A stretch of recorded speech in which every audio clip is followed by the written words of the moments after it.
అమ్మా ఈ విషయం నా కొడుకు తెలియదు. దండం పెడతా మీరు సప్పుడుగా కూర్చోండి. బాయ్ ఏం చేస్తున్నావు? చెల్ల ఎప్పుడు వచ్చినావురా? చెల్లె అయ్యా ఇప్పుడే వచ్చి దోస్తుని తీసుకొని. సరే సరే అన్నం పెట్టి, నాకు లేట్ అవుతుంది. అమ్మ పో, నా కొడుకు అన్నం పెట్టుకో. సరే సరే అత్తమ్మ. ఓకే అండి బాయ్. వచ్చేటప్పుడు మీ చెల్లె కోసం మటన్ తీసుకొని రండి. సరే సరే వస్తా మరి. ఓకే నాని బాయ్ మరి. అత్తమ్మ ఎందుకు చెప్పొద్దన్నారు అత్తమ్మ? నాకు దుఃఖం ఆగట్లేదు. నీ కొడుకు ఎందుకు చెప్పొద్దన్నారు మీరు? ఇగో పొద్దున్న ఒక మాట అన్నావు యాదున్నదా బిడ్డ? ఇప్పటికే వాడు అప్పుల కుప్ప బిడ్డ.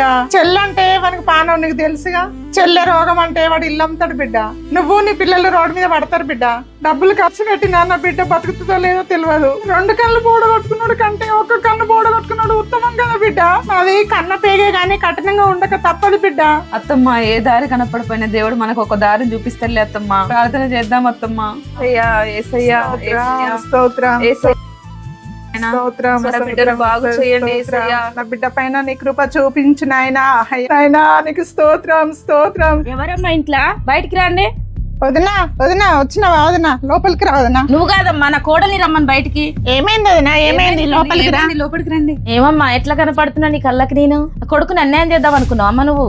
నువ్వు అంటే నా కొడుకుకు ప్రాణం కదమ్మా. నువ్వు లేకపోతే వాడు ఎట్లా బతుకుతాడమ్మా? అది కాదమ్మా. నీకు రోగం అంటే ఇల్లే అదికి వచ్చినట్టు, ఆ ఇల్లే అదికి రాలేదా నీకు? ఈ ఇల్లు నీది కాదే, ఆ ఇల్లే నీ ఇల్లు. నా ఇల్లు అమ్మి నీకు వైద్యం చేపిస్తా బిడ్డ. రోజు ఇంట్లో ఏడుస్తా ఉంటే నాకు డౌట్ వచ్చింది. ఈ రోజు నేను ఫాలో అయితే నాకు నిజం తెలిసింది. నా ఇల్లు అమ్మి నిన్ను చూపిస్తాను. నీకన్నా నాకు ఏమి ఎక్కువ కాదు. వదినా నీకున్న మనసు నన్ను క్షమించత్తమ్మా.